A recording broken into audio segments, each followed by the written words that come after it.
માનનીય અધ્યક્ષશ્રી, પવન અને સૌર ઉર્જાના ક્ષેત્રે ગુજરાતે નીતિગત નિર્ણયો થકી ગ્રીન એનર્જીના ઉત્પાદનમાં અગ્રહરોળમાં સ્થાન મેળવેલ છે. રિન્યુએબલ એનર્જી પોલિસી 2023 દ્વારા રાજ્યમાં આ ક્ષેત્રે મોટા પાયે રોકાણ દ્વારા રોજગારીની નવી તકો ઊભી કરવામાં આવશે. મિશન ગ્રીન હાઇડ્રોજન અંતર્ગત વર્ષ 2030 સુધીમાં ભારતના 5 મિલિયન મેટ્રિક ટન ગ્રીન હાઇડ્રોજનના ઉત્પાદન કરવાનો લક્ષ્યાંક છે, જેમાં ગુજરાત મહત્તમ યોગદાન આપશે.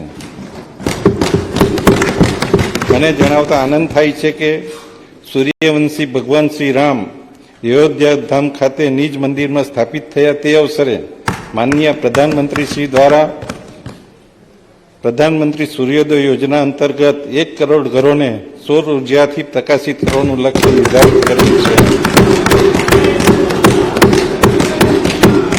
જે માટે રાજ્ય સરકાર પ્રધાનશ્રી તથા કેન્દ્ર સરકારનો આભાર માને છે અને ગુજરાત સરકાર દ્વારા પણ આ યોજનામાં અગ્રેસર રહી લોકોને આ યોજનાનો મહત્તમ લાભ મળે એવા પ્રયત્નો કરવામાં આવી રહ્યા છે. મને જણાવતા આનંદ થાય છે કે હાલ ગુજરાતમાં સમગ્ર દેશના 82% જેટલા ઘરો ઉપર રૂફટોપ લાગેલા છે અને ગુજરાતના 5,73,751 એટલે કે ઓલમોસ્ટ 6% જેટલો લક્ષ્યાંક ગુજરાતે યોજના જાહેર થાય તે પહેલાં સિદ્ધ કર્યો છે. હવે પછી ગુજરાત આને વધુ વેગવાન બનાવશે એવી ચોક્કસ મુખ્યમંત્રીશ્રીએ પણ ખાતરી આપી છે. ખાસ કરીને દેશના કુલ ઔદ્યોગિક ઉત્પાદનમાં 18%નો ફાળો આપી ગુજરાતે મોખરાનું સ્થાન મેળવેલ છે. રાજ્યમાં MSME એકમોની સંખ્યા 16 લાખ કરતાં વધારે છે. રાજ્યના અર્થતંત્રમાં મેન્યુફેક્ચરિંગ ક્ષેત્રનો ફાળો 35.30% છે અને છેલ્લા દશકામાં આ ક્ષેત્રે 12.80%ના દરે વૃદ્ધિ પામી વિકાસના નવા આયામો સ્થાપિત કર્યા છે. છેલ્લા 2 દશકામાં $55 બિલિયન થી વધુ પ્રત્યક્ષ વિદેશી રોકાણ મેળવી રાજ્ય વિદેશી મૂડી આકર્ષવામાં અગ્રહરોળમાં રહ્યું છે. માનનીય અધ્યક્ષશ્રી, global semiconductor supply chain manufacturing ક્ષેત્રે આત્મનિર્ભર ભારતના સૂત્રને સાકાર કરતો સાણંદ ખાતે માઇક્રોન કંપની દ્વારા સેમિકન્ડક્ટર પ્લાન્ટ સ્થાપવાની કામગીરી પ્રગતિમાં છે. હીરાના વૈશ્વિક બજારમાં ગુજરાતે મોખરાનું સ્થાન મેળવેલ છે.